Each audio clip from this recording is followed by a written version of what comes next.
তোমরা সবাই কেমন আছো? আশা করি সকলে ভালো আছো। আজকে আমি নতুন ক্লাস নিয়ে উপস্থিত হয়েছি। প্রলয় উল্লাস কবিতাটি আমি পড়াবো। তার আগে তোমাদেরকে বলে রাখি, এই প্রলয় উল্লাস কবিতাটি আমি 3টে পর্বে ভাগ করে আলোচনা করব। আজকে প্রথম পর্বের ক্লাসে প্রলয় উল্লাস কবিতার প্রত্যেকটি শব্দের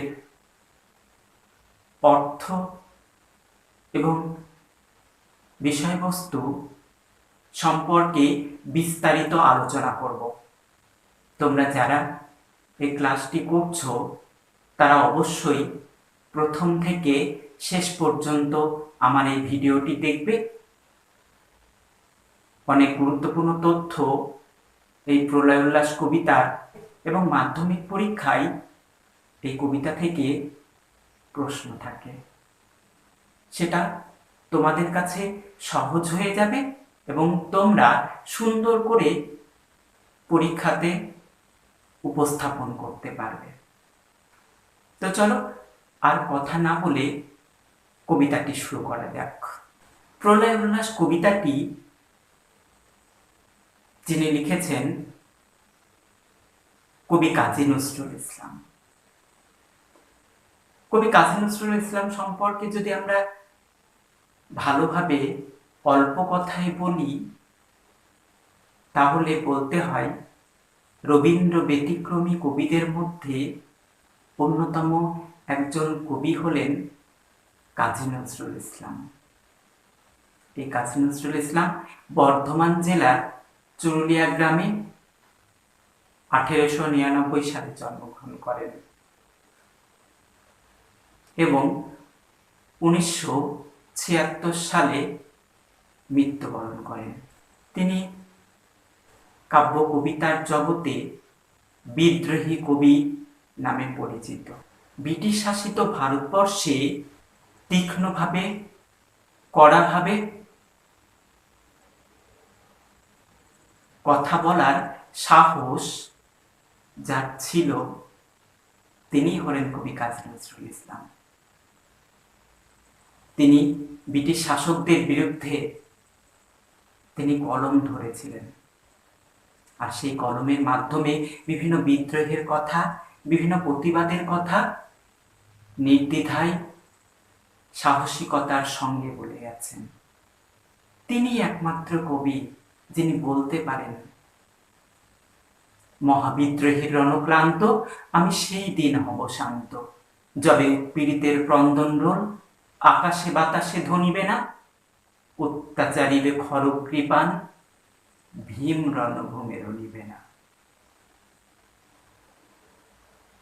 তিনি ব্রিটিশ শাসক দলকে পরোয়া না করে ব্রিটিশ শাসক দলের বিরুদ্ধে তিনি তীক্ষ্ণ ভাষায় তিনি বলতে পারেন, লাথিমার ভাঙরে তালা যত সব বন্দিশালায়, আগুন জাল ফের বাড়ি।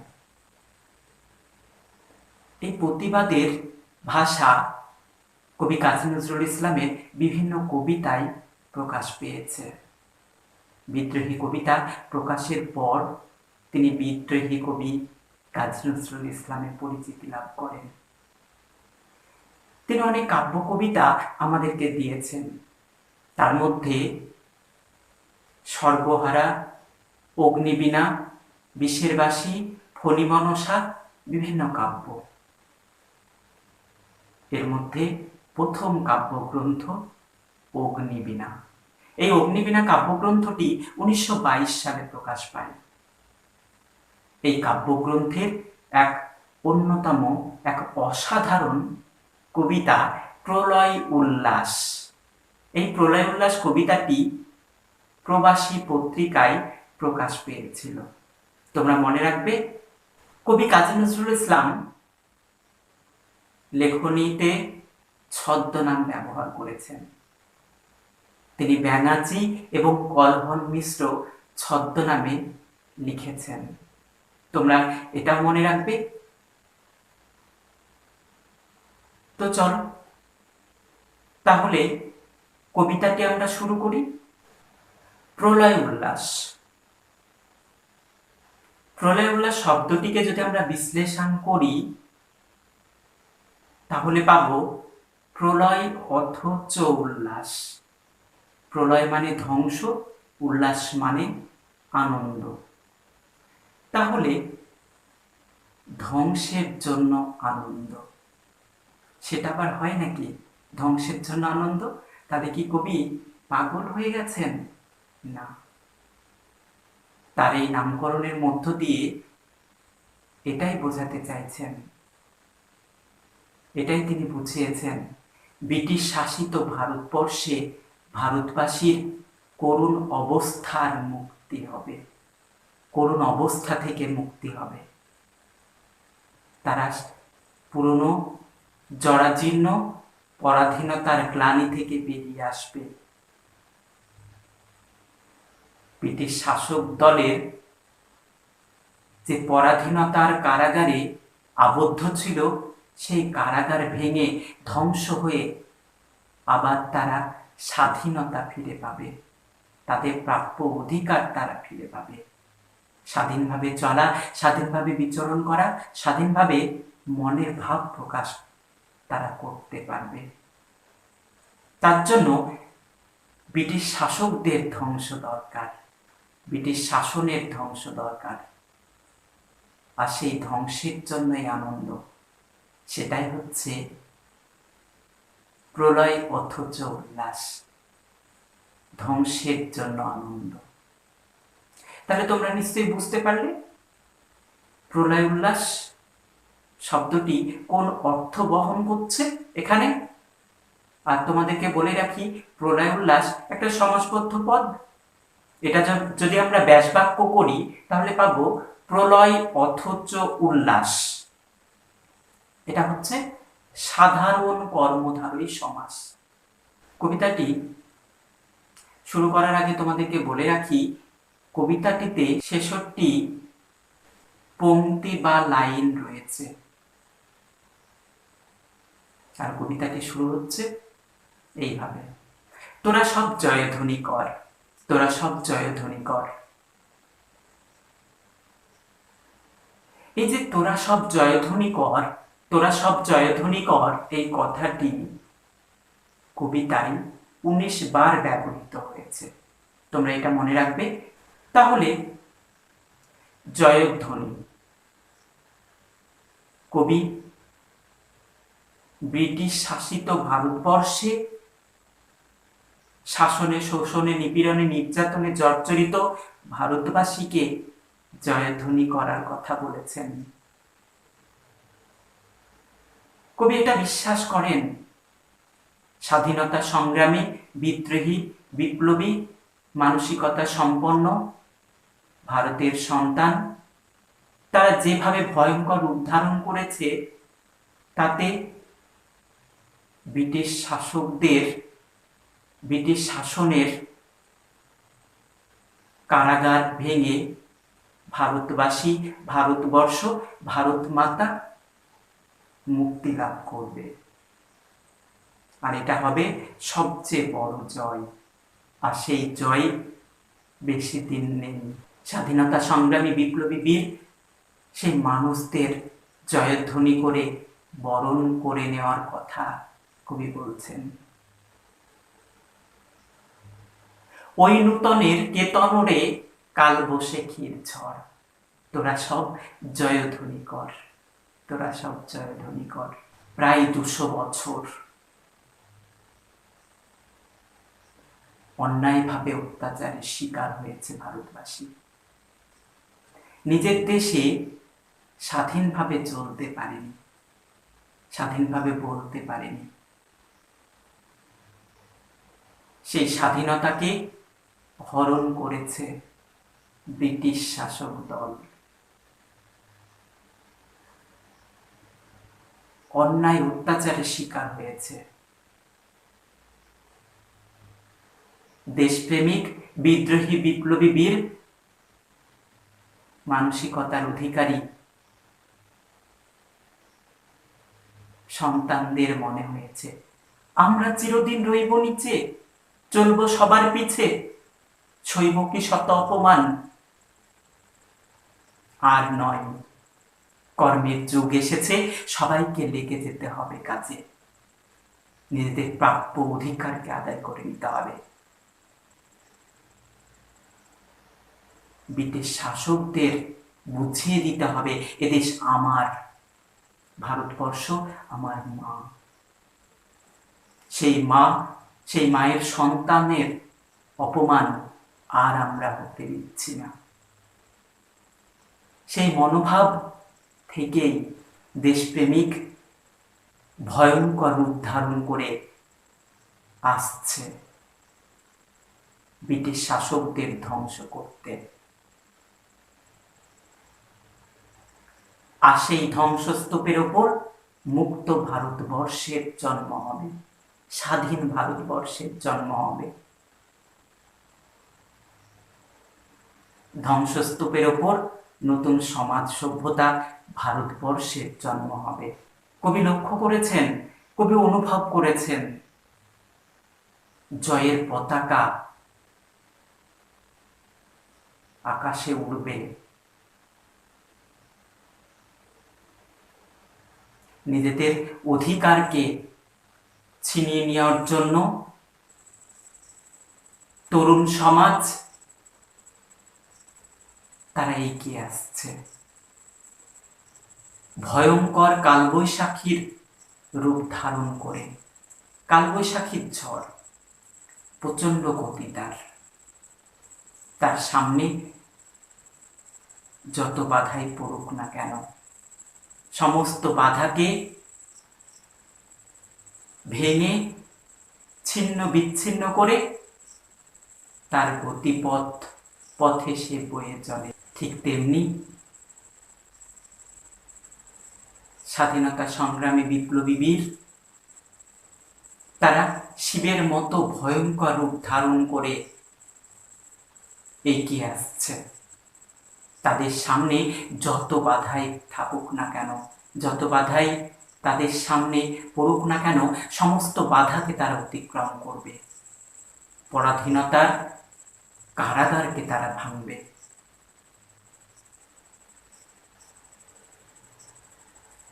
ব্রিটিশ শাসকদের রচিত জেলখানাকে তারা ভাঙবে, পুরনো জরাজীর্ণ পরাধীনতাকে ভেঙে স্বাধীনতাকে তারা নিয়ে আসবে। আর তার জন্য যেন জয়ের পতাকা আকাশে বাতাসে উড়বে। আর তার জন্যই কবি বলছেন, ওই নূতনের কেতনরে কালবৈশাখীর ঝড়, তোরা সব জয়ধ্বনি কর, তোরা সব জয়ধ্বনি কর। শোষণে নিপীড়নে করুণ ভারতবাসীকে আসন্ন সেই স্বাধীনতার জন্য জয়ধ্বনি করতে বলেছেন কবি। পুরনো জরাজীর্ণ পরাধীনতার গ্লানি দূর হবে, সেই আনন্দে ভারতীয় গীতের জয়ধ্বনি করে বিপ্লবী বীর তরুণ সমাজকে বরণ করে নেওয়ার কথা বলেছেন। আর তোমাদেরকে আমি বলেছি, তোরা সব জয়ধ্বনি কর, তোরা সব জয়ধ্বনি কর, এই কথাটি ঘুরে ফিরে কবিতায় এসেছে। যখন আমরা কষ্ট করে, অনেক পরিশ্রম করে, অনেক মেহনত করে কোনো কিছু পাই, তখন সেই পাওয়ার আনন্দ উল্লাস অনেকটাই বেশি হয়, প্রচণ্ড উল্লাস আমাদের মধ্যে দেখা যায়। এতদিন ব্রিটিশ শাসকদের দ্বারা শাসন, শোষণ, নিপীড়ন, নির্যাতনের সেই করুণ অবস্থা থেকে ভারতবাসী মুক্তি পাবে, মুক্ত হবে। সেই আনন্দে জয়ধ্বনি করার কথা কবি বলেছেন। আসছে এবার অনাগত প্রলয় নেশার নিত্য পাগল, সিন্ধু পারের সিংহদ্বারে ধমক হেনে ভাঙল আগুল। তোমরা শব্দগুলোর অর্থ লিখে নাও। সিন্ধু পার, এখানে আন্দামানের সেলুলার জেলের কথা বলা হয়েছে। এই সেলুলার জেলে ভারতের মানুষদের ধরে নিয়ে গিয়ে কারাগারে বন্দি করে রাখত শাসক দল। ভয়ঙ্কর কালবৈশাখী রূপ ধারণ করে, শিবের মতো ভয়ঙ্কর ধ্বংসরূপ ধারণ করে ভারতবাসী এগিয়ে আসছে। আন্দামানে যে সেলুলার জেল রয়েছে, যে জেলে ভারতীয়দের বন্দি করে রাখত, সে অন্ধকূপে, সেই অন্ধকার মৃত্যু গহ্বর থেকে ভারতবাসীকে রক্ষা করবে স্বাধীনতা সংগ্রামী বিপ্লবী বীর মানসিকতার অধিকারী তরুণ সমাজ। তারা এগিয়ে আসছে। আন্দামানের সেই সেলুলার জেলের প্রধান দরজা তারা ভাঙবে। শিবের মতো ভয়ঙ্কর উগ্র মুক্তি ধারণ করে তারা আসছে। পরাধীনতার কারাগারে ভারতীয়দের বন্দী করেছে, সেই বন্দী দশা ঘোচাতে, সেই বন্দী দশা থেকে ভারতীয় সন্তানদের মুক্ত করতে এগিয়ে আসছে। প্রচন্ড ভয়ঙ্কর গর্জন করে পরাধীনতার জরাজীর্ণময় পরিস্থিতি থেকে উদ্ধার করতে। আর তার জন্যই কবি বলছেন, আসছে এবার অনাগত প্রলয় নেশার নিত্য পাগল, সিন্ধু পারের সিংহদ্বারে ধমকে হেনে ভাঙল আগল। আগল শব্দের অর্থ এখানে বাধা। পরাধীনতার বেড়িতে, পরাধীনতার শেকলে ভারতীয় সন্তানরা বন্দী ছিল। সেই শেকল ভেঙে, সেই বাধা ভেঙে, কারাগারের প্রাচীর চূর্ণ বিচূর্ণ করে ভারতীয় সন্তানদের উদ্ধার করতে এগিয়ে আসছে স্বাধীনতা সংগ্রামী মানুষ, যারা দেশকে ভালোবাসে, দেশের মানুষকে ভালোবাসে, যাদের মধ্যে ব্রিটিশ শাসকদের অন্যায় অত্যাচার পীড়া দেয়, যাদের মধ্যে প্রশ্ন জাগে, আমরা চিরদিন রইব নিচে, চলব সবার পিছে, সইব কি শত অপমান, আর শত অপমানের জবাব দেওয়ার জন্য তারা শিবের মতো ভয়ঙ্কর ভাঙন রূপ ধারণ করে এগিয়ে আসছে। তারা তাদের প্রাপ্য অধিকার আদায় করে নেবে, ব্রিটিশ শাসকদের বুঝিয়ে দেবে, ব্রিটিশ তুমি গো ব্যাক। আসলে এই কথাগুলো,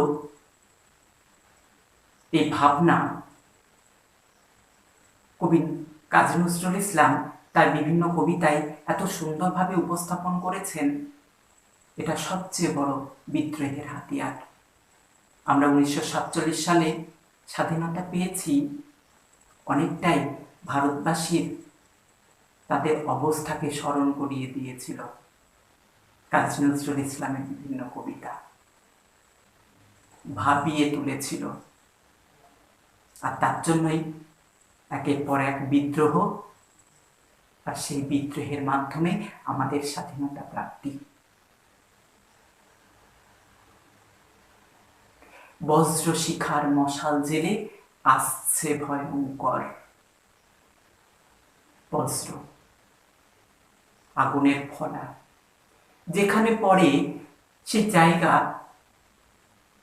যে গাছে পড়ে সেই গাছ জ্বলে যায়, পুড়ে যায়। সেই বজ্রের মতো শক্তিশালী, সেই বজ্রের মতো ভয়ঙ্কর উগ্র মূর্তি, অগ্নিময় মূর্তি ধারণ করে ভারতবাসী তাদের প্রাপ্য অধিকার আদায় করে নেবে। আর সেই বজ্রশিখার মশাল দিয়ে ব্রিটিশ শাসকদের ধ্বংস করবে, তাদের পতন ঘটাবে। আর সেই ধ্বংসস্তূপের ওপরেই জন্ম হবে নতুন ভারতবর্ষ। নতুন ভোরের সূর্যোদয় দেখা দেবে। সেখানে না থাকবে কোনো শাসন, না থাকবে কোনো অত্যাচার, না থাকবে কোনো অপমান। সকলেই স্বাধীন সত্তায় বিরাজমান থাকবে। ওরে ওই হাসছে ভয়ঙ্কর, তোরা সব জয়ধ্বনি কর, তোরা সব জয়ধ্বনি কর। আমাদের দেশকে শাসনে, নিপীড়নে জর্জরিত করেছে। তারা ভয়ঙ্কর ছিল বলেই তারা সেটা পেরেছিল। শাসকদের থেকে আরো বেশি ভয়ঙ্কর রূপ ধারণ করে ভারতবাসী এগিয়ে আসছে। ব্রিটিশ শাসকদের সেই ভয়ঙ্করতাকে ভারতবাসী ভয়ঙ্করতার রূপ দিয়ে জয় করবে, তার পতন ঘটাবে, অনেকটা কাঁটা দিয়ে কাঁটা তোলার মতো। তাই কবি বলছেন, ওরে ওই হাসছে ভয়ঙ্কর, তোরা সব জয়ধ্বনি কর, তোরা সব জয়ধ্বনি কর। চির আকাঙ্ক্ষিত সেই স্বাধীনতা ভারতবাসীর প্রাপ্তি হতে চলেছে। তাই কবি সকলকে জয়ধ্বনি করার কথা বলেছেন। ঝামুর তাহার কেশের দোলাই, ঝাপটা মেরে গগন দোলায়, গগন দোলাই। সর্বনাশী জ্বালামুখী ধূমকেতু তার চামর ঢুলায়। ঝামর কৃষ্ণবর্ণ, মলিন। এই যে মলিন, ভারতবাসী ব্রিটিশ শাসকদের শাসনে অনেকটাই মলিন হয়েছে। তাদের করুণ পরিণতি ঘটেছে। তাদের সেই শোচনীয় পরিস্থিতি থেকে ভারতবাসী তারা বেরিয়ে আসবে। তারা শিবের মতো ভয়ঙ্কর তাণ্ডব করে আকাশ বাতাসকে তুলিয়ে তারা এগিয়ে আসছে। আগুনের শিখা দিয়ে অমঙ্গল সূচক যে সমস্ত কিছু পরিস্থিতি, সেই সমস্ত কিছু পরিস্থিতির নাশ করতে, জ্বালিয়ে দিতে, তার বিনাশ ঘটাতে আসছে। সমস্ত কিছু অমঙ্গলকর পরিস্থিতির নাশ হবে, বিনাশ ঘটবে। ভারতবাসী স্বাধীনতা ফিরে পাবে। আসলে স্বাধীনতা প্রাপ্তির পথ মসৃণ নয়। স্বাধীনতা আদায়ের জন্য, স্বাধীনতা পাওয়ার জন্য অনেক রক্তক্ষয়, অনেক সন্তানদের বলি হতে হয়। কিন্তু তা সত্ত্বেও সেই ধ্বংসস্তূপ, তারা ধ্বংসস্তূপের ওপরেই নতুন করে ভারতবর্ষের জন্ম দেবার জন্য তারা এগিয়ে আসছে। এক ভূমিকম্পময় পরিস্থিতি তারা সৃষ্টি করছে। আর সেই ভূমিকম্পের সেই পরিস্থিতিতে সমস্ত কিছু ওলটপালট করে আবার নতুন করে সৃষ্টি করতে চাইছে। শিব যখন তাণ্ডব করে তখন পৃথিবীতে ভূমিকম্প রচিত হয়, আর সেই ভূমিকম্পে সমস্ত কিছু এলোমেলো হয়ে যায়। আবার নতুন করে সৃষ্টি হয়। ভারতবাসীও যেন তারা ভাঙনে, তারা ধ্বংসে মেতে উঠেছে। পুরনো জরাজীর্ণ পরাধীনতার গ্লানি থেকে তারা মুক্ত হবে, তারা স্বাধীনতা অর্জন করবে, তাদের প্রাপ্য অধিকার স্বাধীনতাকে তারা ছিনিয়ে নেবে ব্রিটিশ শাসক দলের হাত থেকে। আর তার জন্যই কবি এই কথাটির মধ্য দিয়ে বলে দিলেন, ঝামর তাহার কেশের দোলাই, ঝাপটা মেরে গগন দোলাই, সর্বনাশী জ্বালামুখী ধূমকেতু তার চামর ঢোলাই। চামর শব্দটির অর্থ তোমরা লিখে নাও, চমড়ি গায়ের লেজ দিয়ে তৈরি পুচ্ছ বা ঝাড়ু, যা সমস্ত অমঙ্গলকে বিদায় করতে চায়, সমস্ত অমঙ্গল যেন মুছে ফেলতে চায়। স্বাধীনতা সংগ্রামী বিপ্লবী বীর, মানসিকতার অধিকারী ভারতীয় সন্তান, বিশ্বপাতার বক্ষ কোলে রক্ত তাহার কৃপাঞ্ছলে দোদুল দোলে। পৃথিবী রক্তাক্ত, কারণ আমরা জানি কোনো বিদ্রোহী রক্ত ছাড়া সম্পন্ন হয়নি।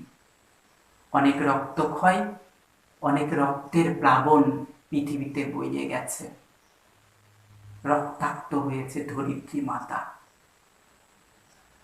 সেই রক্তাক্তময় পরিস্থিতির কথাই এখানে কবি উপস্থাপন করেছেন। বিশ্বপিতার বক্ষ কোলে রক্ত তাহার কৃপাঞ্ছলে, কৃপান শব্দের অর্থ হচ্ছে খড়গ, দোদুল দোলে। অট্টরোলের হট্টগোলে স্তব্ধ চরাচর, তোরা সব জয়ধ্বনি কর। এক অট্ট উচ্চ কলরবে একটা হট্টগোলময় পরিস্থিতি, আর সেই পরিস্থিতিতে গোটা পৃথিবী যেন স্তব্ধ, যেন থমকে আছে। যখন ভয়ঙ্কর কোনো কিছু আসে, যখন কালবৈশাখীর ঝড় শুরু হয়, তার প্রাক মুহূর্তে প্রকৃতি যেন থমকে থাকে। ঠিক তেমনি গোটা বিশ্ব, পৃথিবী যেন স্তব্ধ হয়ে আছে। ভয়ঙ্কর পরিস্থিতি তার উপরে বয়ে যাবে, আর সেই পরিস্থিতির কথা বলতে গিয়ে ধরিত্রী যেন স্তব্ধ, সে যেন ভাষা হারিয়েছে, সে যেন থমকে রয়েছে, স্তব্ধ হয়ে গেছে। তোরা সব জয়ধ্বনি কর। চিরকাঙ্ক্ষিত সেই স্বাধীনতা প্রাপ্তি সামনে রয়েছে, সামনে সেই স্বাধীনতাকে কবি লক্ষ্য করতে পেরেছেন, সে যেন আসন্ন। তাই কবি বারবার জয়ধ্বনি করার কথা বলেছেন। স্বাধীনতা সংগ্রামী বিপ্লবী বীর মানুষদের জয়ধ্বনি দিয়ে বরণ করার কথা বলেছেন। তো আজকে এই পর্যন্ত। আবারও আমি বাংলা সভাঘর ইউটিউব চ্যানেলে দ্বিতীয় পর্বের ক্লাস নিয়ে উপস্থিত হব, তোমরা লক্ষ্য রাখবে। আর যারা আমার এই ক্লাসটি করছো তারা অবশ্যই লাইক, কমেন্ট, শেয়ার এবং সাবস্ক্রাইব করবে। আর যারা অলরেডি সাবস্ক্রাইব করে ফেলেছো তাদের অসংখ্য অসংখ্য ধন্যবাদ।